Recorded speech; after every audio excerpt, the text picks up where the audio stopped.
स्वागत है। आज हमारे पास बीबीसी न्यूज हिंदी की एक वीडियो ट्रांसक्रिप्ट है। इसमें दुनिया भर की कई अलग अलग खबरें हैं। हाँ, तो आज हम इन पर थोड़ी गहराई से बात करेंगे। बिल्कुल। मध्य पूर्व के तनाव से लेकर सीरिया के अंदर क्या चल रहा है, अमेरिका के मामले और कुछ अच्छी खबरें भी हैं मेडिकल साइंस से, ऑस्ट्रेलिया के वन्य जीवों से जुड़ी। हाँ, कोशिश यही रहेगी कि इन अलग अलग खबरों के पीछे की जो परतें हैं उन्हें समझें। जो भी जानकारी स्रोत में है उसके मुख्य बिंदु, उसकी जटिलताएं, उन पर बात करेंगे। एक संतुलित नजरिया रखने की कोशिश। ठीक है, तो शुरू करते हैं गाजा से। हाल की एक रिपोर्ट है, वो बताती है कि राहत सामग्री का इंतजार कर रहे लोगों पर गोलीबारी हुई। काफी दुखद है। 31 मौतें, 200 से ज्यादा घायल। हाँ, और इसी बीच ये भी खबर है कि ब्रिटेन, कनाडा, न्यूजीलैंड, ऑस्ट्रेलिया, इन देशों ने इजराइल के 2 मंत्रियों पर कुछ पाबंदियां लगाई हैं।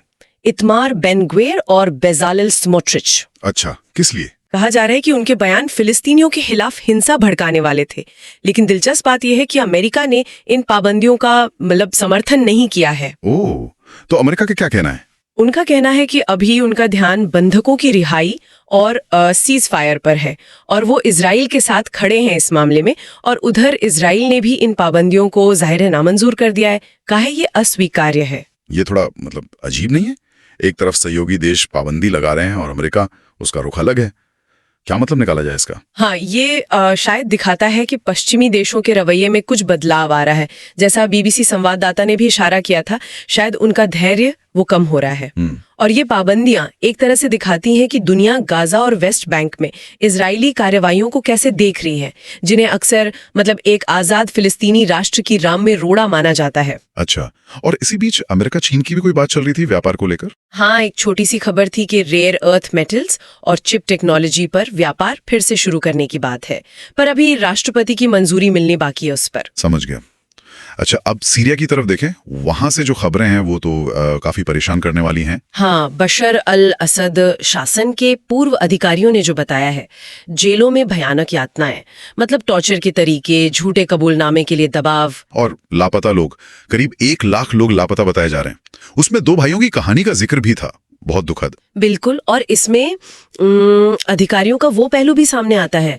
ज्यादातर कहते हैं कि हम तो बस हुक्म मान रहे थे, पर एक ने अपनी जिम्मेदारी मानी भी। ये दिखाता है कि सत्ता के ढांचे में व्यक्तिगत जिम्मेदारी का सवाल कितना पेचीदा हो जाता है। सही बात है। दूसरी तरफ अमेरिका में भी कुछ उतल पुतल हुई। लॉस एंजलिस में, हाँ, वहाँ अप्रवासियों के खिलाफ जो छापे पड़े उसके विरोध में प्रदर्शन हुए, लेकिन फिर वो लूटपाट और हिंसा में बदल गए। कर्फ्यू लगाना पड़ा और राष्ट्रपति ट्रंप ने नेशनल गार्ड्स भेज दिया। हाँ, और कैलिफोर्निया के गवर्नर ने इसका कड़ा विरोध किया। कहा ये लोकतंत्र पर हमला है। ट्रंप पर मुकदमा भी किया, उन्हें तानाशाह का कह दिया। अरे बाप रे, तो ट्रंप का क्या कहना था? उनका तर्क था कि वो शहर को बचा रहे थे, विदेशी ताकतों का डर दिखाया और कहा कि प्रदर्शनकारी हिंसक थे। तो यहाँ सत्ता के इस्तेमाल का एक और बिल्कुल अलग रूप दिखता है। हाँ, सीरिया में राज्य की क्रूरता और यहाँ अमेरिका में राज्य और केंद्र का टकराव और लोगों का विरोध, दोनों ही दिखाते हैं कि सत्ता का इस्तेमाल कैसे अलग अलग नतीजे ला सकता है। और हाँ, स्रोत में ऑस्ट्रिया में हुई स्कूल शूटिंग का भी जिक्र था। वो एक अलग तरह के सामाजिक तनाव को दिखाता है। इन सब मुश्किल भारी खबरों के बीच कुछ उम्मीद वाली खबरें भी हैं विज्ञान के क्षेत्र से। हाँ बिल्कुल, ब्रिटेन से एक खबर है BRCA1 जीन से जुड़े स्तन कैंसर के लिए। ये काफी आक्रामक माना जाता है। हाँ, सुना है इसके बारे में। तो एक नई दवा है ओलापैरिब। इसका ट्रायल हुआ है सर्जरी से पहले देने का, और नतीजे बहुत अच्छे आए हैं। 3 साल तक 100% सर्वाइवल रेट देखा गया है उन मरीजों में। अरे वाह, 100%! ये तो कमाल है। हाँ, ये बहुत बड़ी बात हो सकती है। अगर ये बड़े पैमाने पे भी काम करता है तो इलाज का पूरा तरीका बदल सकता है। शायद दवा की डोज, खर्च सब कम हो, और इसका असर दूसरे कैंसर्स पर भी पड़ सकता है। हाँ, उम्मीद तो यही है। जो दूसरे BRCA से जुड़े कैंसर हैं, जैसे ओवेरियन, पैंक्रियाटिक, प्रोस्टेट, उनके मरीजों के लिए भी ये एक नई आशा हो सकती है। जैकी जैसी मरीजों की जो कहानी बताई गई, वो इसे और मानवीय पहलू देती है। हाँ बिल्कुल। अच्छा, और ऑस्ट्रेलिया से भी एक दिलचस्प कहानी थी, सांपों और मकड़ियों के बारे में। हाँ, वो भी गजब है। ऑस्ट्रेलिया में दुनिया के सबसे जहरीले सांप और मकड़ियां हैं, जैसे वो फनल वेब स्पाइडर। हाँ, बहुत खतरनाक मानी जाती है। लेकिन कमाल ये है कि वहाँ एंटी वेनम प्रोग्राम इतना सफल है कि इनके काटने से मौतें होती ही नहीं, ना के बराबर। अच्छा, ये कैसे मुमकिन हुआ? ये इंसानी सूझबूझ का अनुकूलन का एक बेहतरीन उदाहरण है। जहर इकट्ठा करने में आम लोग भी मदद करते हैं, पार्क्स भी, फिर उससे एंटीवेनम बनता है, और जब से ये प्रोग्राम है, फनल वेब स्पाइडर से कोई मौत नहीं हुई है। वाह, ये तो सच में काबिले तारीफ है। हाँ, ये उन संघर्षों और विनाश की कहानियों से बिल्कुल अलग तस्वीर है। एक तरफ समाधान, सृजन, दूसरी तरफ विनाश। और स्रोत में ग्रीनलैंड की बर्फ पिघलने जैसी चिंताजनक खबर भी थी, लेकिन साथ ही गैंडों के सफल पुनर्वास जैसे सकारात्मक काम का भी जिक्र था। तो आज हमने देखा कि इन स्रोतों में कितनी तरह की बातें थी। भूराजनीति, देशों के अंदरूनी मामले, विज्ञान की तरक्की और इंसान कैसे मुश्किल हालात से जूझता है, ढलता है। हाँ, और हर कहानी अपने आप में जटिल है। कई पहलू, कई नजरिए।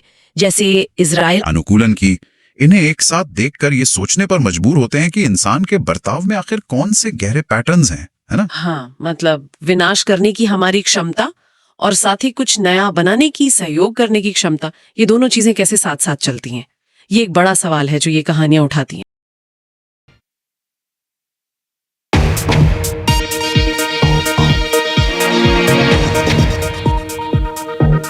बीबीसी दुनिया में आज देखिए, इसराइल पर फिर आमने सामने अमेरिका और कई देश। इसराइल के 2 मंत्रियों पर लगाए गए प्रतिबंधों की अमेरिका ने की आलोचना।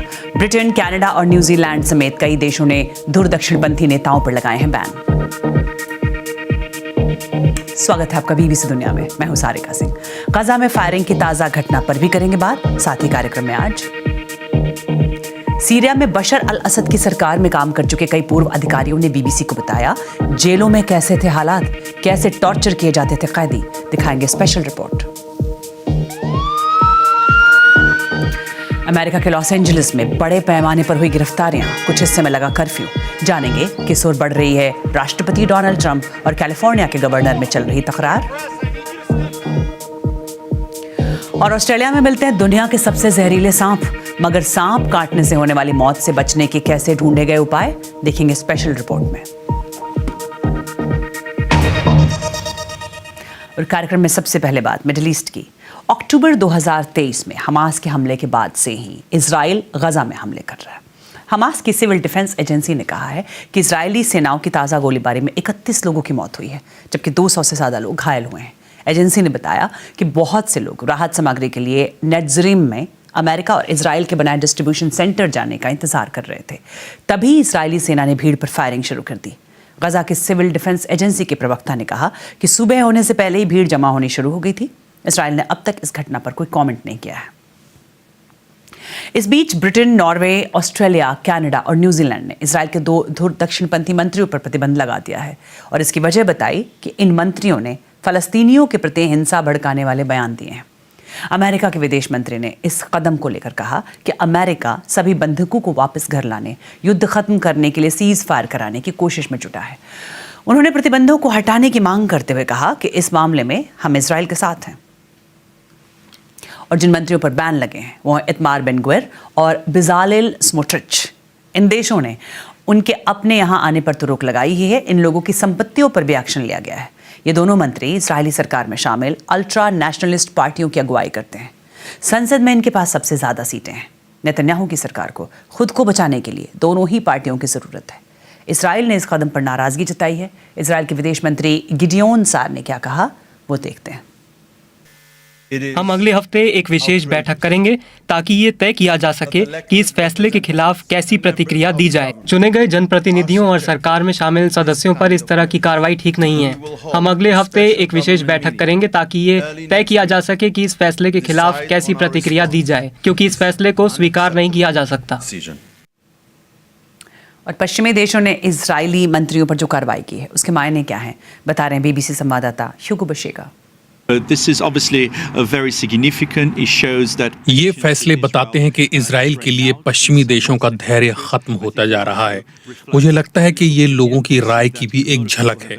हमने देखा है कि गजा और वेस्ट बैंक में इजराइल ने जो किया है उसे लेकर भी लोग विरोध जताते रहे हैं। ये एक तरह से संदेश भी है, क्योंकि लंबे समय से आलोचक कह रहे थे कि वेस्ट बैंक में जो हो रहा है उसमें पश्चिमी देश भी भागीदार हैं, फिर चाहे वहां सेना की तैनाती हो या फिर इजरायली बस्तियों का विस्तार।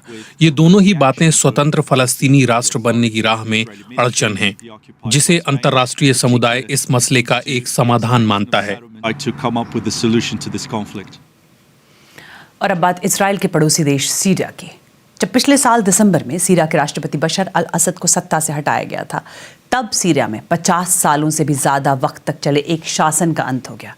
13 साल तक चले गृह युद्ध में 10 लाख से ज्यादा लोगों को हिरासत में लिया गया। मानवाधिकार समूहों का मानना है कि उनमें से लगभग 1 लाख लोग अब भी लापता हैं। अब अलग अलग रैंक्स पर काम कर चुके कई पूर्व अधिकारियों ने बीबीसी से बातचीत की और बताया कि शासन के बर्बर फैसलों को लागू करने में उनकी क्या भूमिका होती थी। उनकी ये आंखों देखी जानकारी सीरिया के कुख्यात जेलों के बारे में चल रही पड़ताल का एक हिस्सा है। देखिए बीबीसी संवाददाता सारा ओबिदात की रिपोर्ट। हमारे सीनियर कहते थे टॉर्चर करो, रात को सोने मत दो, शोर शराबा करो, मन हो तो उन्हें किसी कब्र में रखो या फिर चाहो तो जिंदा दफना दो। बीबीसी की एक नई पड़ताल बीते दिसंबर में सत्ता से हटाए गए पूर्व राष्ट्रपति बशर अल असद के शासन में सीरिया की खतरनाक जेलों के हालात की कहानी बताती है। सबने चीखें सुनी थी, सबको पता था कि पूछताछ कैसे होती है। टीम ने करीब ऐसे 40 लोगों का पता लगाया जो उस दौरान अलग अलग रैंक पर काम करते थे। उनके पास जो आंखों देखी जानकारी थी उसे देखते हुए हम उनकी पहचान छिपाने को राजी हो गए। आपको नहीं लगता आपकी चुप्पी की वजह से आपके सामने ये अपराध हो पाए? मेरी चुप्पी, अगर मैंने एक लफ्ज भी बोला होता तो मुझे मौत की सजा मिलती। वो उन्हें तब तक टॉर्चर करते थे जब तक वो मान न लें कि उन्होंने फला को मारा है। फिर उस आधार पर उसे कोर्ट ले जाया जाता था जहां कोई सवाल नहीं पूछे जाते थे। कैदियों पर इस टॉर्चर का बहुत बुरा असर हुआ था। आइए देखिए हमें कहाँ लटकाया गया था। शर्दी ने करीब 10 साल अपने छोटे भाई हादी के साथ राजनीतिक कैदी के तौर पर बिताए।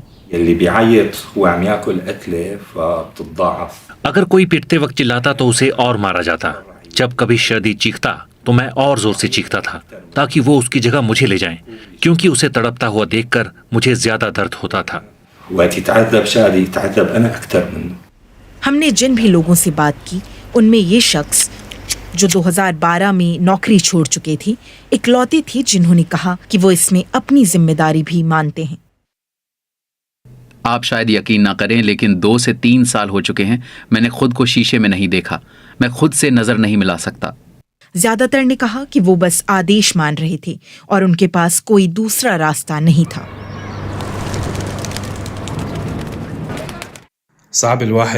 ये तय कर पाना मुश्किल है कि किसे जिम्मेदार ठहराया जाना चाहिए और किसे माफी मिलनी चाहिए। मुझे नहीं पता हम कैसे अपने घाव भरकर आगे बढ़ेंगे और इस देश को दोबारा खड़ा करेंगे।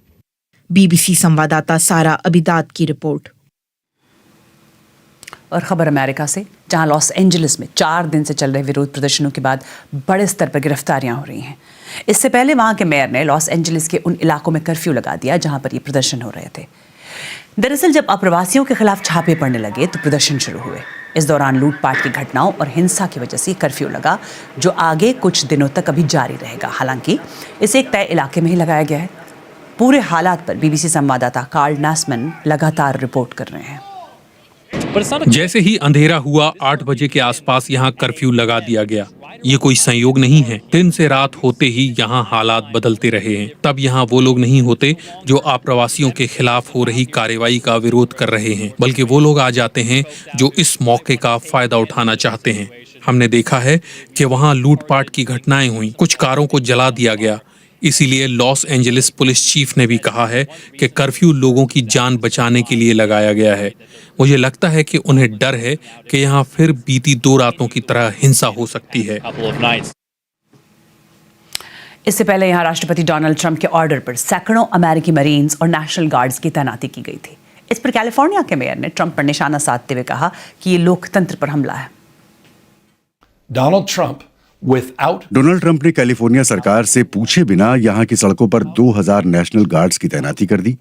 ये बेवजह है, जो जायज नहीं है। एक मौजूदा राष्ट्रपति ने जिस तरह से ताकत का गलत इस्तेमाल किया, उससे पहले ही सुलग रहा एक मुद्दा और भड़क गया। इससे हमारे लोग, हमारे अधिकारी और नेशनल गार्ड्स सब पर खतरा पैदा हो गया। हो सकता है इसकी शुरुआत कैलिफोर्निया से हुई हो, लेकिन ये यहीं खत्म नहीं होगा। बाकी राज्यों में भी ऐसा हो सकता है। लोकतंत्र भी इसके निशाने पर होगा। जिसका डर था वही हो रहा है। Before our eyes, this moment we have feared has arrived. और कैलिफोर्निया के गवर्नर ने ट्रंप को तानाशाह बताते हुए उन पर केस भी किया है। हालांकि राष्ट्रपति ट्रंप कह रहे हैं कि यूएस मरीन्स और नेशनल गार्ड्स की तैनाती इसलिए की गई क्योंकि लॉस एंजलिस पर विदेशी ताकतों को जीत हासिल हो सकती थी। अगर वो लोग खतरनाक हैं, अगर वो पत्थर फेंक रहे हैं, पुलिस वालों पर या सामने वाले पर थूक रहे हैं, किसी को पीट रहे हैं, अगर वो ऐसा कर रहे हैं जैसा उन्होंने पिछले 3 दिनों में किया है, तो इसका मतलब है कि वो भिड़ने की कोशिश कर रहे हैं। मैं लॉस एंजलिस को बचाना चाहता हूँ। यहाँ के गवर्नर न्यूसम एकदम बेकार हैं।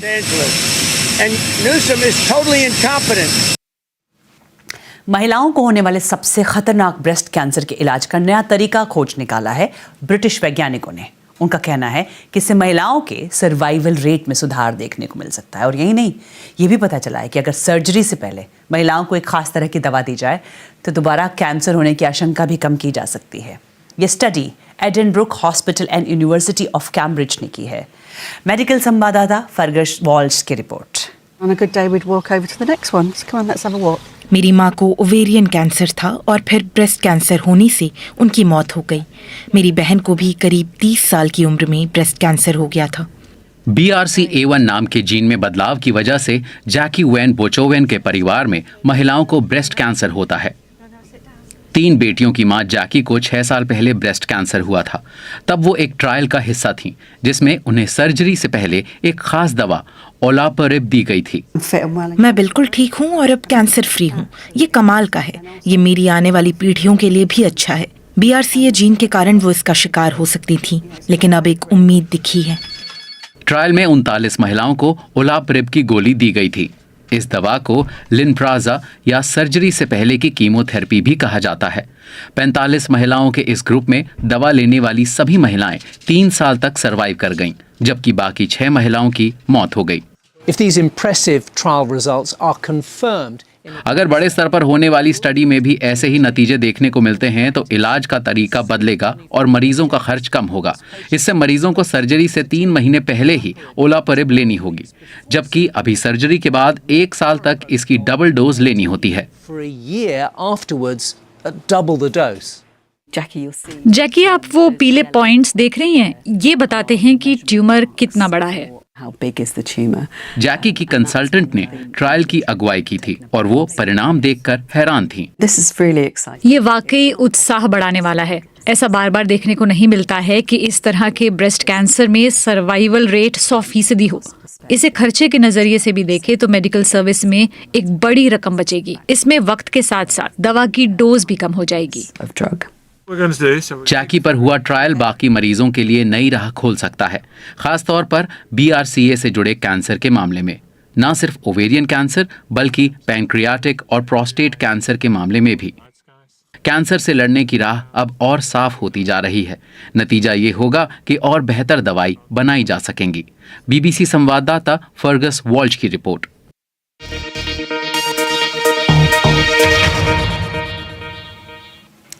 और ऑस्ट्रेलिया में सबसे जहरीले सांप पाए जाते हैं, लेकिन ऐसा कैसे है कि वहाँ सांप काटने और मकड़ियों के काटने से मरने वालों की संख्या बहुत कम है? यही नहीं, ऑस्ट्रेलिया में साल दर साल सांप के काटने से मरने वालों की तादाद और कम होती जा रही है और इसकी वजह है एंटीवेनम। दरअसल वो बड़ी संख्या में जानवरों का जहर इकट्ठा करते हैं जिससे एंटीवेनम बनता है। देखिए BBC संवाददाता केटी वॉटसन की रिपोर्ट। मिलिए एमा से। ये एक स्पाइडर कीपर हैं जो दुनिया के सबसे खतरनाक स्पाइडर्स को हैंडल करती हैं। हे वेनेसा, क्या आज आपके पास हमारे लिए कोई स्पाइडर है? अमेजिंग। सिडनी के आसपास के लोगों को जानलेवा जहर वाले फनल वेब स्पाइडर को इकट्ठा करने को कहा जाता है ताकि उससे एंटीवेनम बनाया जा सके। वो यहाँ ठीक नीचे था। अपने नए घर में चार्ली को ऐसे कई स्पाइडर्स दिखे हैं। हे भगवान, ये तो फनल वेब है। मुझे इसे पकड़ लेना चाहिए क्योंकि मुझसे कहा जाता रहा है कि इन्हें पकड़िए ताकि इनसे जहर निकाला जा सके। ये बहुत जरूरी है। ऑस्ट्रेलिया रेप्टाइल्स पार्क में स्पाइडर्स को अरेंज किया जाता है। उन्हें यहाँ रखकर इनसे जहर निकाला जाता है। So it's really important for people like Charlie to... Charlie जैसे लोगों का ये करना बहुत जरूरी है। लोगों से मेरे स्पाइडर्स की वजह से ही हम एंटी वेनम तैयार करने के लिए जरूरी वेनम इकट्ठा कर सकते हैं। For that anti-venom program. ये स्पाइडर सिर्फ 13 मिनट में एक छोटे से बच्चे को मार सकता है, लेकिन एक एंटी वेनम बनाने के लिए ऐसे 200 स्पाइडर्स की जरूरत होती है। दुनिया के सबसे ज्यादा जहरीले सांप ऑस्ट्रेलिया में पाए जाते हैं, इसलिए उनका जहर भी इकट्ठा किया जाता है। वैसे तो ये काटना नहीं चाहता, लेकिन जब ये सांप काटते हैं तो आप देख सकते हैं कि इनके दांतों से कितना जहर निकलता है। ये इस कमरे में मौजूद हम सब लोगों से भी 5 गुना ज्यादा लोगों की जान लेने के लिए काफी है। ऐसा नहीं है कि सांप यूं ही लोगों पर हमला कर देते हैं, उन्हें अकेले रहना पसंद है। लेकिन अगर आपको सांप काट ले तो ऑस्ट्रेलिया ही सबसे सेफ जगह है। हमारे पास सबसे अच्छे एंटी वेनम है, ट्रीटमेंट फ्री है और अच्छा भी। इस जगह रॉ वेनम को रखा जाता है, फिर इसे फ्रीज कर लैब में भेजा जाता है, जहां इससे एंटी वेनम तैयार होता है। यहाँ brown snake death adder anti venom मौजूद है। ऑस्ट्रेलिया में जब से ये एंटी वेनम प्रोग्राम चलाया जा रहा है, तब से किसी की भी मौत फनल स्पाइडर के काटने से नहीं हुई है। BBC संवाददाता केटी वॉटसन की रिपोर्ट। और अब दुनिया की कुछ और खबरें BBC ग्लोबल राउंडअप में।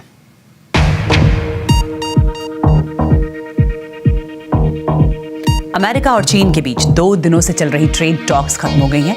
बातचीत में दोनों देशों के बीच रेयर अर्थ मेटल्स और चिप टेक्नोलॉजी का व्यापार दोबारा शुरू करने के लिए एक योजना बनी है।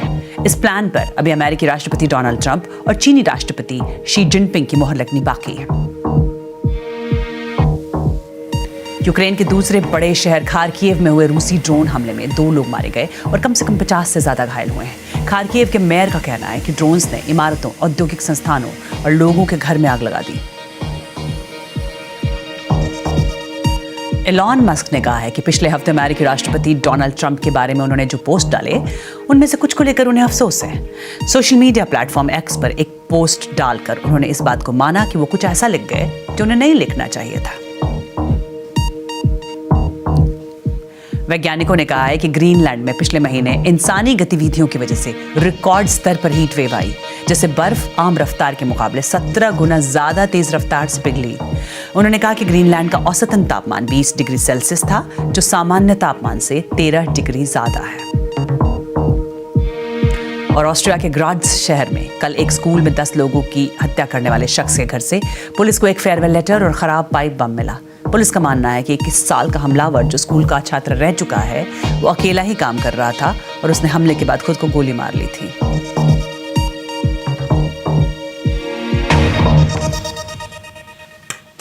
और 70 सफेद गैंडे एक लंबी यात्रा कर पहुंचे एक दूसरी जगह। इस सफर में 2 दिन लगे और जानवरों ने प्लेन और सड़क के रास्ते से 3000 किलोमीटर का सफर तय किया और इस तरह उन्हें दक्षिण अफ्रीका से रवांडा के नेशनल पार्क में रिलोकेट कर दिया गया।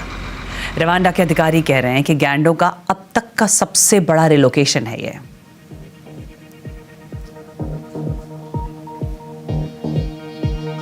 और कार्यक्रम को लेकर आप मुझे फीडबैक दे सकते हैं। एक्स पर मेरा हैंडल है @BBC सारिका। आज के लिए इतना ही। BBC दुनिया के साथ हम कल फिर हाजिर होंगे।